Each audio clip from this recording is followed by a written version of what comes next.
Topics covered in differential equations. Welcome to our study of differential equations. To begin, we will explore the fundamental concepts, specifically learning how to classify these equations by their order and their degree. We will then move on to the study of solutions, where we will distinguish between a general solution, which represents a whole family of curves, and a particular solution, which is found by applying specific initial or boundary conditions. Finally, we will master the analytical techniques needed to solve first-order, first-degree differential equations, giving you the ability to transform a rate of change into a functional relationship. After establishing these mathematical foundations, we will see how these tools are applied to model the real world, from planetary motion to biological growth. Real-world applications of differential equations.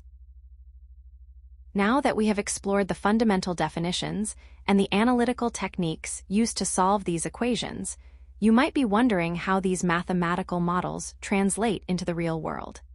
As you can see, differential equations are incredibly powerful tools used to describe change across various scientific disciplines.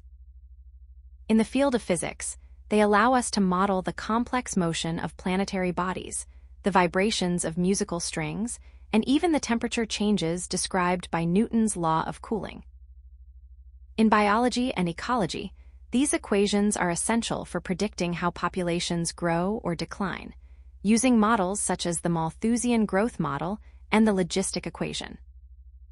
Moving to chemistry, we use them to determine the rate of chemical reactions and to understand the process of radioactive decay.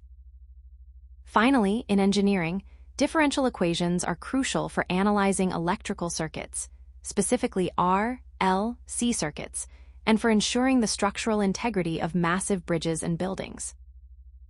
Essentially, whenever a system involves a rate of change, differential equations provide the mathematical language to understand and predict its behavior.